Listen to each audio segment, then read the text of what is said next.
নমস্কার, আমি অপরাজিতা। আশা করছি সকলে ভালো আছেন, সুস্থ আছেন। হ্যাপি উইথ অপরাজিতার সাথে আপনার মূল্যবান সময়টি সুন্দর কাটুক, এই শুভ কামনায় শুরু করছি ভিডিওটি। তো দেখতেই পাচ্ছেন আমি অনেকগুলো লেবু ঢেলে নিচ্ছি দুইটা পাত্রে। আজ কর্তামশাই 2 ব্যাগ ভরে লেবু নিয়ে এসেছেন। আমাদের অন্য একটা জায়গায় অনেক লেবু গাছ আছে, তো সেখান থেকে নিয়ে এসেছেন। আগামীকাল সকালেই প্রতিবেশীদের মাঝে বিলিয়ে দেব। তো এখন রাত 9টার কাছাকাছি। আমার আর্টের ক্লাস শুরু হবে একটু বাদেই। গত 3 সপ্তাহ ধরে আমি প্র্যাকটিসের বাইরে আছি। ঈদের বন্ধের পরে আর প্র্যাকটিস করা হয়নি, আর গত সপ্তাহের ক্লাসটাও মিস করেছি নানান ব্যস্ততার কারণে। এজন্য আগের আঁকা ছবিগুলো একটু উল্টে পাল্টে দেখে নিচ্ছি।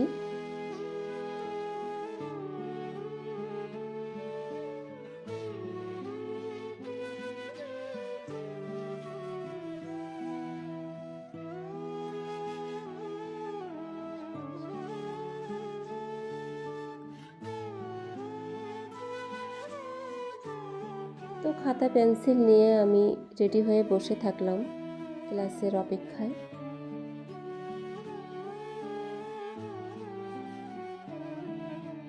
পরের দিন সকালে উঠেই আমি লেবুগুলোর প্যাকিংয়ের কাজে লেগে যাই। আমার প্যাকিং কমপ্লিট। একটু পরেই ভাবিকে দিয়ে পাঠাবো প্রতিবেশীদের বাড়িতে। এরপরে রান্নাঘরে চলে যাই আর আমি রান্না করে ফেলি কুমড়োর বড়ি দিয়ে একটা 5 মিশালি তরকারি, কাঁচকলা ভাজি, পেঁপে আর কুমড়ো একসাথে দিয়ে আরেকটা ভাজি, আর বাড়িতে তৈরি করা ঘি তো থাকছেই।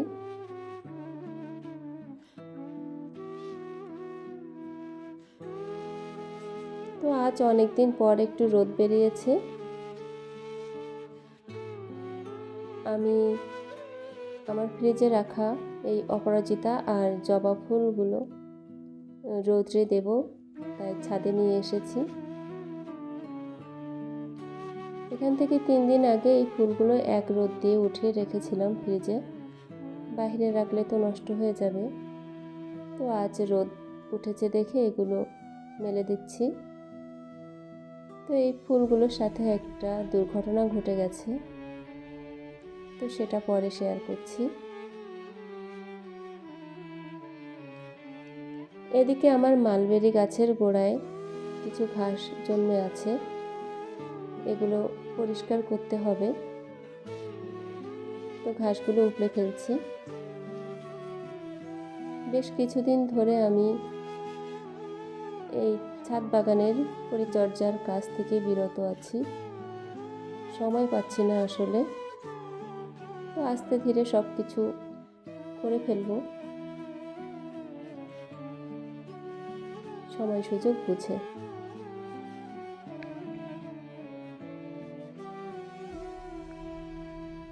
এই যে গোল পাতাওয়ালা গাছটা, এটা কিন্তু পট্টলিকা ফুল গাছ। বীজ পড়ে হয়েছে সম্ভবত, তো আমি এই গাছটা ওঠাচ্ছি না, রেখে দিচ্ছি। এপাশে ড্রাগন গাছের একটা ডাল উপরে উঠাতে গিয়ে সেই ডালটাই ভেঙে গেছে। ভেঙে যাওয়া ডালটা আবার ওই টবের মাটিতেই লাগিয়ে দিয়েছি। ড্রাগন গাছের খুব বেশি পরিচর্যা লাগে না, যদিও আমার ড্রাগন গাছে এখনো ফুল ফল আসেনি। একেবারেই নতুন গাছ, গত বছর লাগিয়েছি। ড্রাগন গাছ লাগাতে মিডিয়াটা একটু সতর্কতার সাথে প্রস্তুত করতে হয়, যেন জল জমে না থাকে পাত্রে,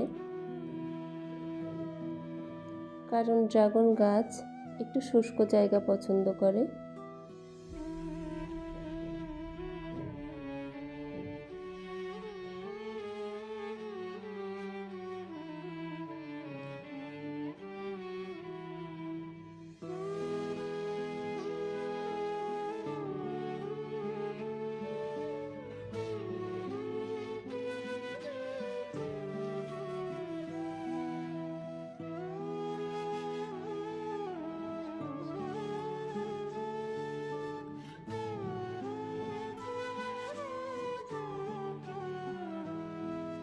তো ডালটার গোড়ার মাটি আমি ভালোভাবে চেপে চেপে দিয়ে দিচ্ছি যেন হেলে না পড়ে।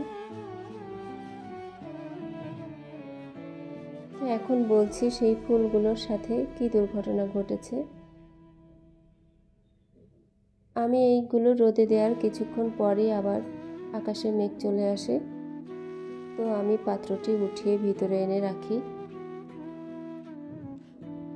ভেবেছিলাম হয়তো আর রোদ বাইর হবে না, কিন্তু দুপুরের পরপরই আবার আরেকটু রোদের দেখা পাই, আর তখনই আমি আবার পাত্রটি এনে রোদ্রে দিই। দুর্ভাগ্যবশত আমার আর খেয়ালই থাকে না সন্ধ্যার আগে পাত্রটি উঠাতে, আর রাত্রে সারা রাত ধরে বৃষ্টি হয়। তাহলে বুঝুন ফুলগুলোর অবস্থা কি হতে পারে। সকালবেলা বাড়িতে আমার সেজ দিয়ে আসে, মানে আমার সেজো যা। তো দিদি এসে আমার অপরাজিতা ফুলের চা বানানোর ভিডিও দেখে ওই প্রসঙ্গে কথা তোলে। তো তখনই আমার মাথায় আসে রোদ্রে শুকাতে দেয়া ওই ফুলগুলোর কথা। আমি তড়িঘড়ি করে ছাদে এসে দেখি জলের মধ্যে টইটুম্বুর অবস্থা ওই ফুলগুলোর। তো দেখে মনটা একটু খারাপ হয়। তো যাই হোক, কিছু করার নেই, যেটা ঘটার সেটা ঘটবেই, মন খারাপ করা যাবে না। তো ভিডিওটি এখানেই শেষ করছি। কেমন লাগলো জানাতে পারেন। সবার জন্য শুভকামনা রইল। ভিডিওটির সাথে থাকার জন্য অসংখ্য ধন্যবাদ।